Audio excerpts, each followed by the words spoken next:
Hey guys दोस्तों, आप लोग में से बहुत से लोग हमारे चैनल को देखते हैं मगर सब्सक्राइब नहीं करते। हमारे चैनल को सब्सक्राइब कर लीजिए और बेल नोटिफिकेशन को ऑन कर लीजिए ताकि आपको हमारे चैनल की अपडेट्स मिलती रहे। और अगर वीडियो अच्छी लगे तो लाइक और कमेंट तो ज़रूर बनता है। चलिए अब वीडियो को एंजॉय करते हैं।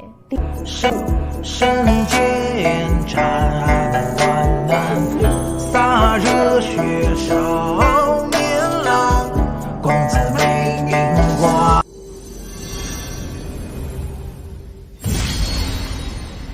एपिसोड की स्टार्टिंग में हम देखते हैं लू यांग के फादर उससे कहते हैं कि अगर तुम्हारी आइडेंटिटी एक्सपोज हो जाती तो तुम मारे जाते और मैं इसीलिए तुम्हें देखने वहां नहीं आ सकता था और ना ही मैं तुम्हें प्रोटेक्ट कर सकता था सीक्रेटली। मैं तब तक एक सिंगल मिस्टेक भी नहीं कर सकता था जब तक मेरे पास उतनी पावर ना आ जाए ताकि मैं तुम और तुम्हारी मदर को प्रोटेक्ट कर सकूं, और इसलिए मैं तुम्हारी मदर और तुम्हारे साथ नहीं रह पाया था। तभी लू यांग अपने मन में सोचता है क्या ये हमारी सच में प्रोटेक्शन करना चाहते थे। तभी लू यांग के फादर कहते हैं कि तुम तो जानते ही हो कि एक स्वॉर्ड किंग एक ब्लेड मास्टर के आगे नहीं टिक सकता था और मैं तुम्हारी मदर और तुम्हें तब ही एक्सेप्ट कर सकता था जब मैं एक ब्लेड मास्टर बन जाऊं। इसीलिए जब मैं वेस्ट डोमिन लौटा तो मैंने अपने कल्टीवेशन पे ध्यान दिया और मैंने सोचा कि मैं एक ब्लेड मास्टर बन जाऊं, और मैं 5 साल पहले ही स्वॉर्ड इंटर्न रिलम पर पहुंचा और एक ब्लेड मास्टर बन गया, वो भी अपनी जनरेशन का पहला ब्लेड मास्टर। और इसके बाद ही मेरे पास पावर आई ताकि मैं तुम और तुम्हारी मदर दोनों को प्रोटेक्ट कर सकूं। जैसे ही मैं ब्लेड मास्टर बना वैसे ही मेरे को बाकी सेक्ट के लोग कॉन्ग्रेचुलेट करने आ गए और मैं बहुत ज़्यादा बिजी हो गया था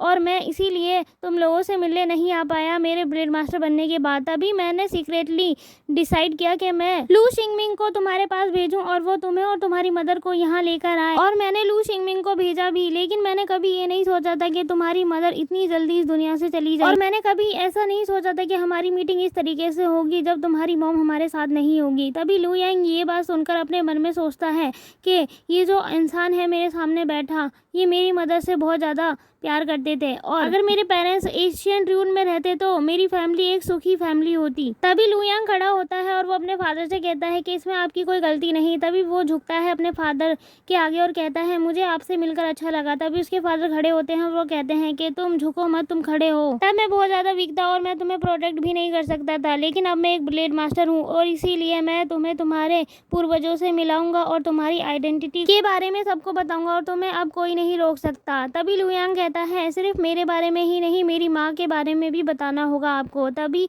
उसके फादर कहते हैं हाँ, मैं नहीं चाहता था कि तुम्हारी मदर इस तरीके से मर जाए, मैं सबको बताऊंगा तुम्हारी मदर के बारे में और मैं उससे पहले चू होंगलोंग से डिस्कस करूंगा। तभी वो कहता है नहीं, मुझे ऐसा नहीं करना चाहिए, मुझे डिस्कशन नहीं करना चाहिए, मुझे अपनी स्टेटमेंट को एक ऑर्डर की तरह देना चाहिए क्योंकि अब मेरे पास इनफ पावर है और वैसे भी वो मुझे रोक नहीं सकती। ये उसका व्यू पॉइंट है कि वो अपसेट होती है या इस बात को समझती है और उसे इस बात को एक्सेप्ट करने में थोड़ी मुश्किल होगी। वैसे भी वो मेरी वाइफ है जिससे मेरी शादी हुई थी और इसलिए वो तुम्हारी आंट है। अगर वो तुम्हारे लिए कुछ ट्रबल्स क्रिएट करे तो तुम उनके साथ झगड़ा मत करना और ना ही कोई फाइट करना, वरना हमारी फैमिली का लोगों के आगे मजाक बनकर रह जाएगा। तभी लू यांग कहता है हाँ मैं समझ गया, आप चिंता मत करिए पापा। वेरी गुड बेटा, तुमने मेरी वजह से बहुत ज्यादा सफर किया है और तुमने बहुत ज्यादा मेहनत की है अपनी पूरी जिंदगी, इसके लिए मुझे माफ करना और अब से तुम्हें ऐसा कुछ भी नहीं सहना पड़ेगा और तुम्हारे सारे मुश्किल दिन खत्म हुए और तुम्हारे आने की खुशी में मैं एक सेरेमनी रखूंगा और एक बार तुम अपने एंसेस्टर से मिल जाओ और उसके बाद तुम लुओ फैमिली के कोई से भी ब्लेड मास्टर स्किल सीख सकते हो और तुम किसी भी ट्रेजर ग्राउंड में एंटर कर सकते हो लू फैमिली के स्किल्स को सीखने के लिए, और तुम्हारे टैलेंट के आधार पर तुम बहुत ज्यादा हार्ड ट्रेनिंग कर सकते हो और एक ब्लेड मास्टर बन सकते हो। और मुझे लगता है कि तुम्हारे पास बहुत ही ज्यादा अच्छा चांस है कि तुम एक ब्लेड मास्टर बन सकते हो। ये बात सुनने के बाद लू यांग कहता है लेकिन आपको ऐसा क्यों लगता है। तभी उसके फादर कहते हैं कि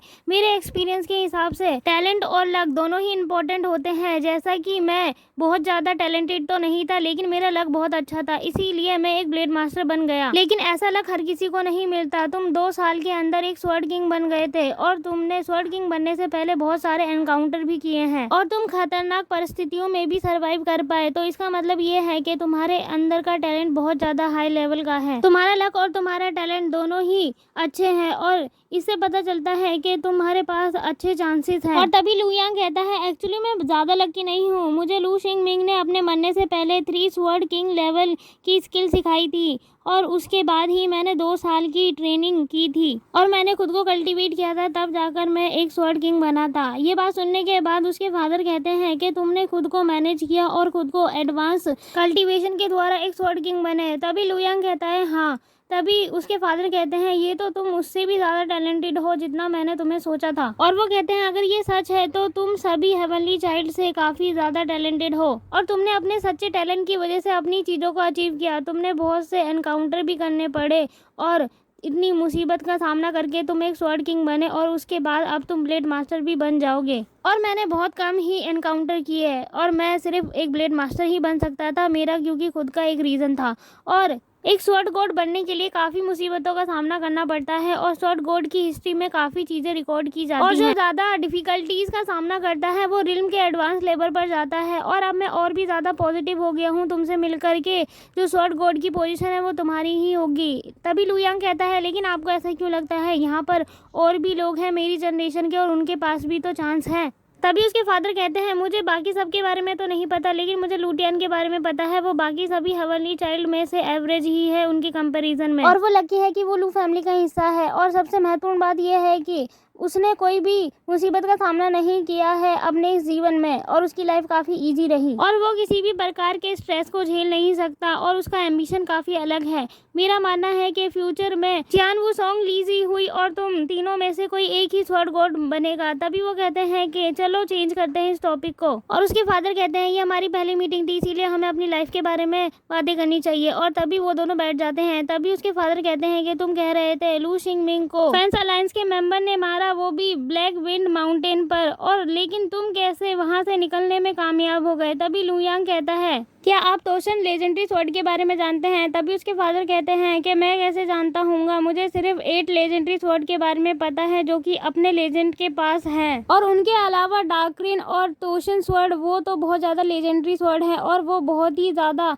कम समय के लिए अपीयर होती हैं और उनके रिकॉर्ड भी बहुत ज़्यादा कम है। और उसके फादर कहते हैं मैंने उन स्वॉर्ड के बारे में एक बात सुनी है कि जो तोशन स्वॉर्ड है वो घोस्ट और डीमन को हरा सकती है और डार्करीन स्वॉर्ड वो सोल को कंट्रोल कर सकती है। तभी उसके फादर कहते हैं क्या तुम्हारे पास तोशन स्वॉर्ड है। तभी लू यांग कहता है हाँ आप सही कह रहे हैं, मेरे पास है और मैंने उसकी पावर को यूज़ की है और घोस्ट फैन को हराया था और फैंस अलायंस के मेंबर को हरा के भगा दिया था। तभी लू यांग के फादर कहते हैं क्या सच में तुम्हारे पास तोशन स्वॉर्ड है। और गाइस ये वाला एपिसोड यही खत्म हो जाता है। मिलते हैं आपको इसके न्यू पार्ट में जल्द ही, तब तक के लिए आप हमारे चैनल को सब्सक्राइब कर लीजिए and thanks for watching guys.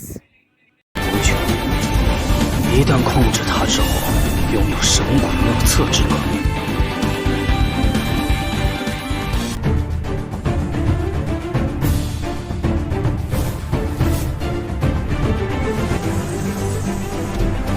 船头深处归梅岸，羚羊神浑水寒，助我乘，身飞天龙影响彻真云端。